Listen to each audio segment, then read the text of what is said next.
If you're watching this right now, I want you to know you are in exactly the right place.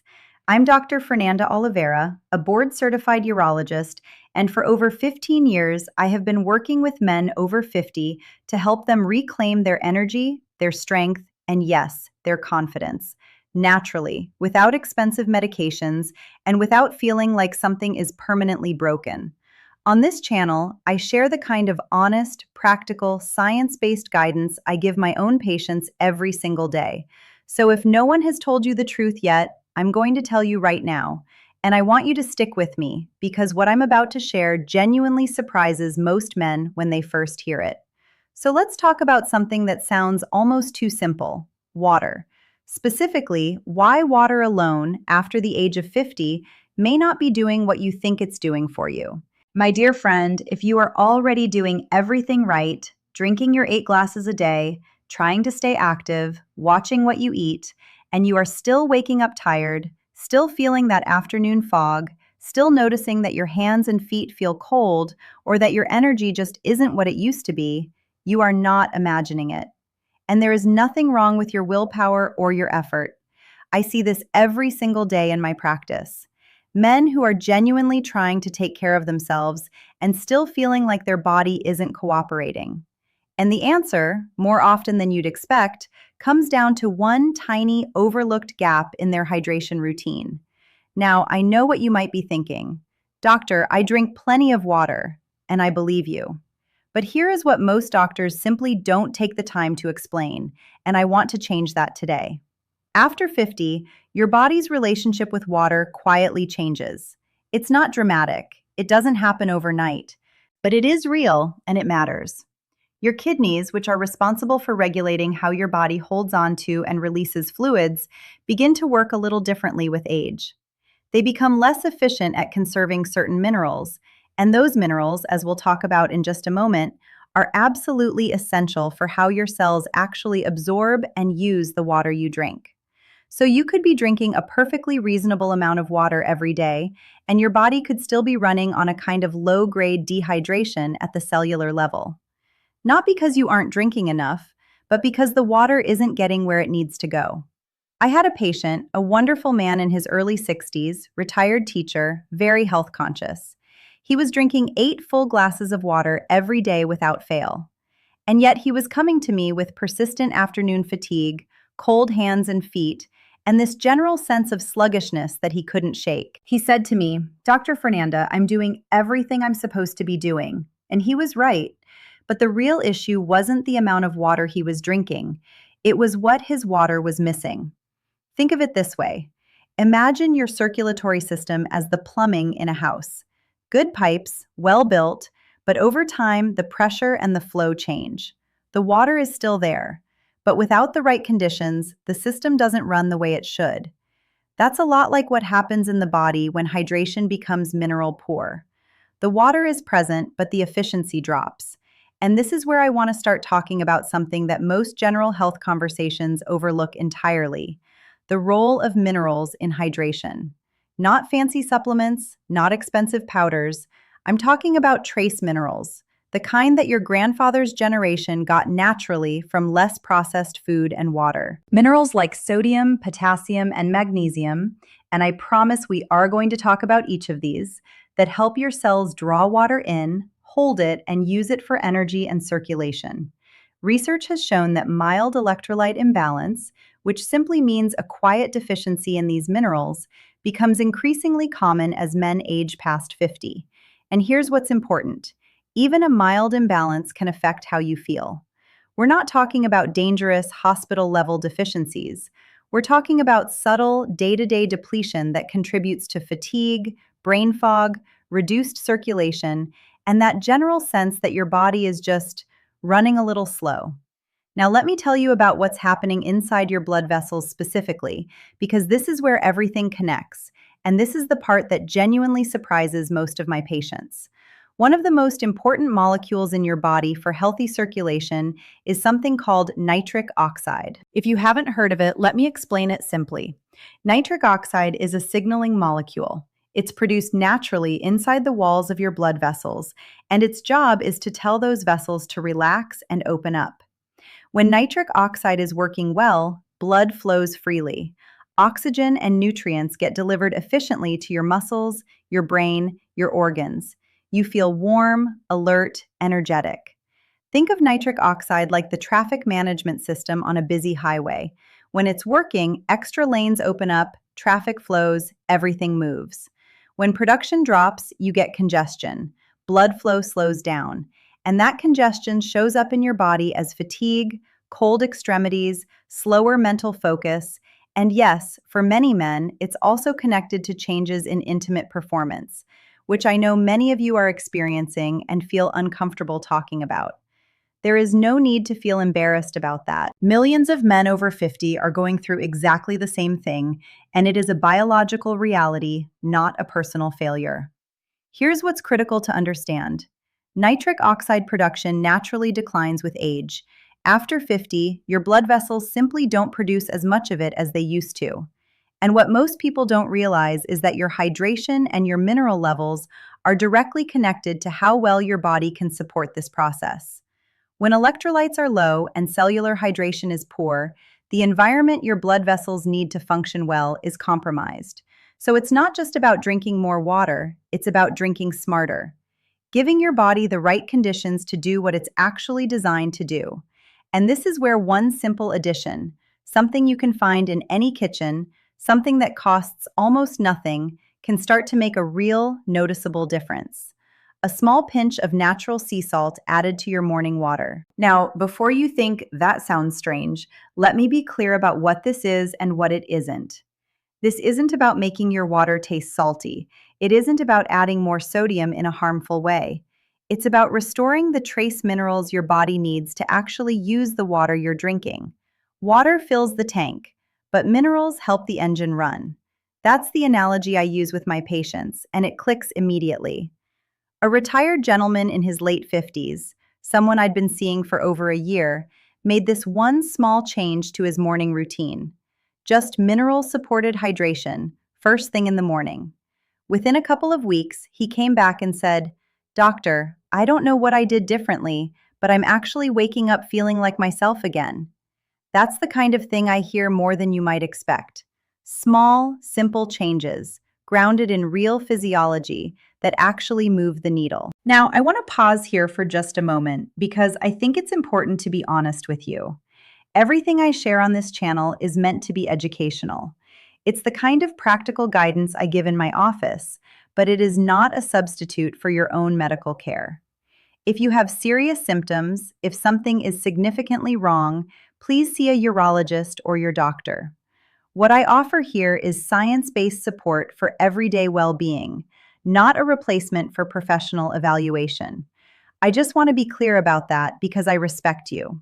Now that you understand what's really happening in your body, why water alone may not be enough after 50, how mineral balance affects your circulation, and why that nitric oxide decline is so central to everything you're feeling, I want to show you what we can actually do about it, step by step, starting tomorrow morning.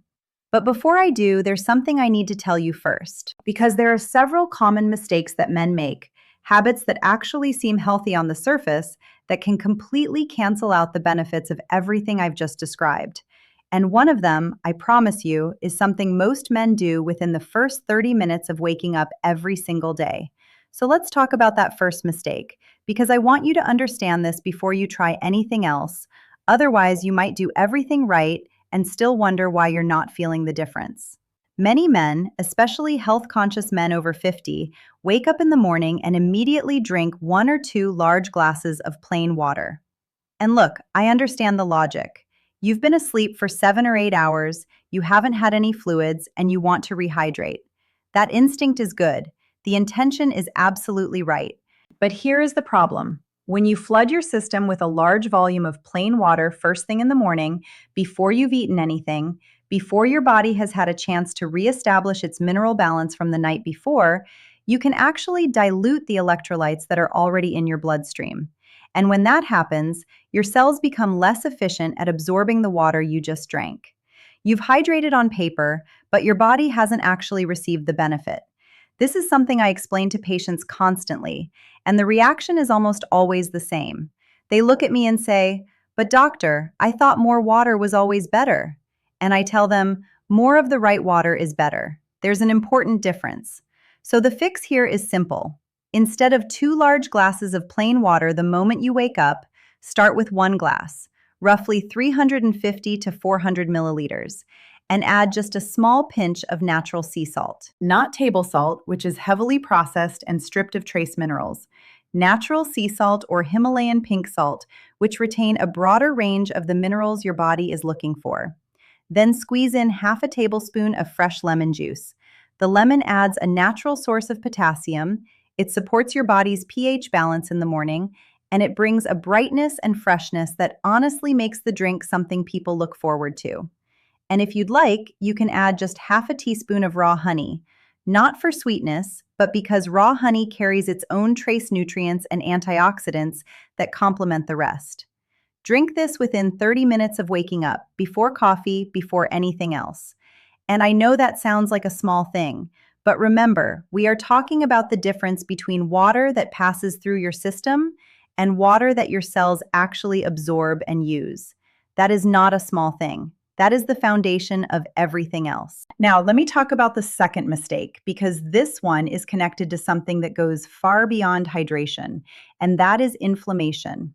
Chronic, low-grade inflammation, the kind that doesn't announce itself loudly, the kind that just quietly hums in the background of your daily life, is one of the most significant but underappreciated reasons why blood vessel function declines after 50.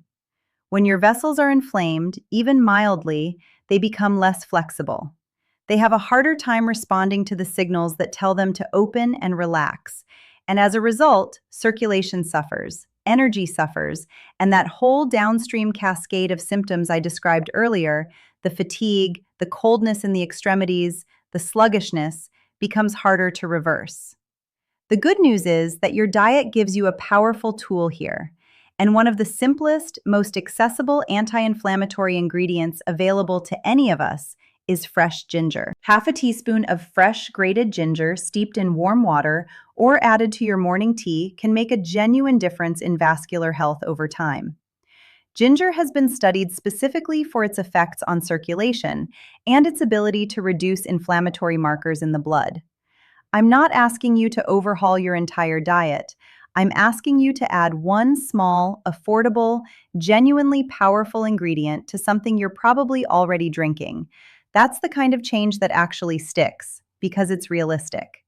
And now I want to talk about the mineral that, in my clinical experience, is the single most overlooked deficiency in men over 50, and that is magnesium. Magnesium is involved in over 300 biochemical processes in your body. 300.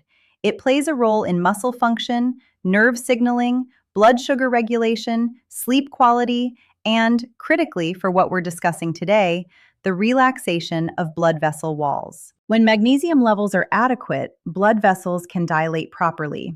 Blood flows more freely. The body moves in and out of rest and activity with more ease.